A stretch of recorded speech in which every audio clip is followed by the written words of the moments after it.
Bonjour à tous, je m'appelle Hugo Press et bienvenue sur la chaîne YouGotTech. Aujourd'hui on se retrouve sur un premier tutoriel d'étalonnage sur Final Cut Pro 10. Voilà, pour ce tutoriel je vais vous montrer deux exemples, un exemple en intérieur, un exemple en extérieur. Ça sera vraiment les bases de l'étalonnage, je vais vraiment vous montrer les outils que Final Cut met à notre disposition. Je reviendrai plus tard dans d'autres vidéos pour faire de l'étalonnage plus poussé. Donc voilà, ça c'est le plan, ça c'est le premier plan intérieur qui a déjà été étalonné, c'est une vidéo qui est sortie il y a quelques jours. Et voilà, ça c'était le plan d'origine qui a été filmé par mon GH5, enfin voilà, il a été filmé comme ça. Première chose à faire sur Final Cut, c'est d'aller trouver l'effet vidéo étalonnage et de le mettre sur notre plan étalonné. Ça va nous ouvrir en haut un effet étalonnage. En cliquant sur la petite flèche, hop, on va se retrouver dans l'effet principal de l'étalonnage. Donc on peut modifier la couleur, la saturation et l'exposition. Pour être un petit peu plus précis, on va cliquer sur présentation et afficher les instruments vidéo. Voilà, pour l'instant on va partir sur une courbe simple, je vous montrerai les différents outils plus tard, mais pour l'instant on va partir sur cette configuration là. Je vais vous montrer un petit peu comment marche l'outil, ça marche à la fois dans couleur, saturation et exposition. Tout simplement, cette boule là représente les hautes lumières, cette lumière là représente les lumières intermédiaires, et cette boule là représente les ombres. En les déplaçant, on va voir que ça déplace l'oscilloscope sur la gauche. Voilà, moi ce que je peux vous conseiller, c'est vraiment d'essayer de faire des tests et de vraiment prendre du temps à bien comprendre comment réagit le logiciel par rapport à vos mouvements. Là, je vais vous montrer comment faire un étalonnage sombre dans le fond, mais avec mon visage quand même mis en valeur. Pour être capable de lire cet outil, il faut comprendre une seule chose. Le 100 représente la lumière la plus lumineuse que l'écran peut afficher et le 0 représente la lumière la plus sombre que l'écran peut afficher. Donc pour que les pots aient une belle couleur, moi je conseille de mettre les pots au niveau de 75. Alors là on voit que c'est un tout petit peu au-dessus, du coup on va baisser l'éclair. Hop, pour arriver à peu près au niveau de 75. On veut que ça soit sombre, donc on va prendre les ombres et on va les baisser pour donner un effet tout de suite un petit peu plus sombre. Ça crée naturellement du contraste, ce qui fait que ça marque vraiment les contours du visage. Et par exemple, si on a un bouton ou si on a des cernes ou ce genre de choses, comme on peut le voir là, en fait ça va les marquer plus qu'autre chose. Pour limiter un petit peu cet effet, on peut prendre les médiums, les tons intermédiaires et légèrement les monter. En fait, ça va un petit peu lisser le visage. Voilà, on peut voir que déjà on a une image un petit peu plus jolie à regarder, même si c'est pas encore terrible. Ensuite, niveau saturation, alors ça dépend vraiment ce que vous voulez exprimer dans votre image. Moi, je vous conseille de jouer un petit peu avec les ombres, les tons intermédiaires et les tons clairs, parce que ça fait pas du tout le même effet. Vous voyez là, par exemple, ça fait tout de suite un ton cadavérique. Là, ça va faire un ton plus désaturé. Pour ce que je veux faire aujourd'hui, j'ai juste un tout petit peu augmenter les tons clairs pour remettre un petit peu de couleur dans la peau, parce que le fait de monter un petit peu les tons moyens dans l'exposition, ça rend les visages un peu plus palos. Et ensuite on va se retrouver dans les couleurs, donc là c'est à votre bon vouloir.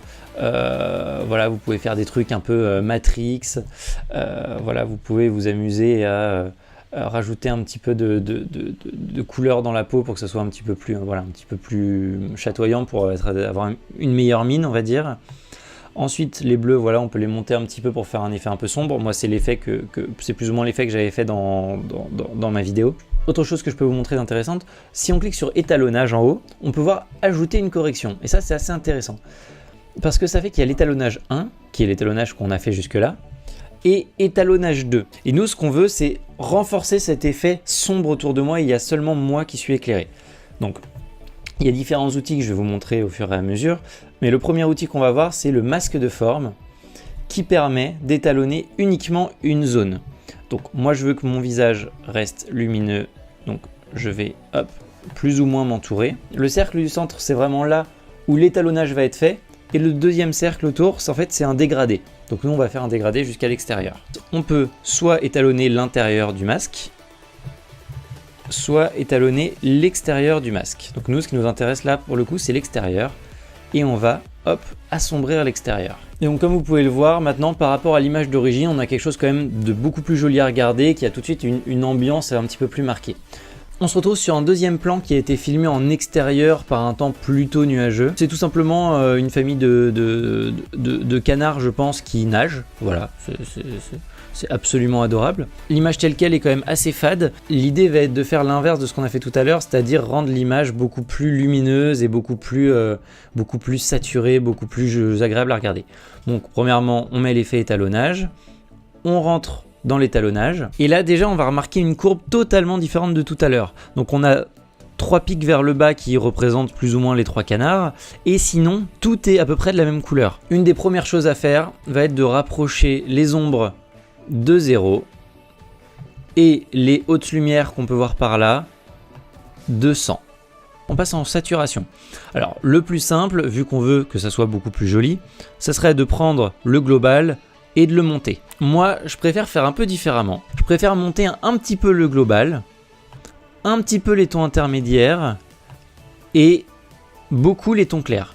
Je trouve que c'est un rendu qui est beaucoup plus joli. Ensuite on passe dans couleur. Là va pas falloir changer grand chose parce qu'il y a finalement pas beaucoup de détails. Alors vous pouvez vous amuser à chercher pour voir les effets. Mais moi ce que je fais quand même, mon étalonnage de base on va dire, ça va être d'augmenter un tout petit peu dans les tons orangés et un tout petit peu les sombres dans les tons bleutés. Après je vais vous montrer un truc qui ne va pas forcément servir pour ce type d'étalonnage là, mais si vous avez besoin vous saurez le faire. On ajoute une correction. On va dans l'outil et là en plus du masque de forme qui permettait d'étalonner juste une zone marquée, on peut faire un masque de couleur qui va étalonner seulement une couleur. Donc en fait on choisit une couleur et on va dire c'est cette couleur là qui va être étalonnée. Donc là comme on voit on va tout étalonner sauf les canards. Ça nous permet de relever un petit peu la couleur du lac en par exemple rajoutant du bleu. Ou si on voulait faire un effet un petit peu plus crade, on aurait pu rendre ça un petit peu verdâtre. Voilà, mais nous on va dire que c'est un lac parfaitement pur et on peut resaturer par exemple uniquement le lac et pas les canards comme on peut le voir. Voilà, ça peut être assez intéressant à faire. Là dans notre cas précis, ça sert pas à grand chose parce que l'image est assez plate, mais par exemple ça peut permettre de faire un faux coucher de soleil. Enfin voilà, c'est des choses que je vous montrerai dans des futures vidéos. Là l'idée c'était vraiment de vous apporter les bases de l'étalonnage. En tout cas j'espère que ça vous a plu. Si ça vous a plu, dites-le moi en commentaire. Moi je referai d'autres épisodes sur l'étalonnage où je vous montrerai des choses de plus en plus complexes. Merci de m'avoir écouté, on se retrouve bientôt dans une prochaine vidéo. Ciao!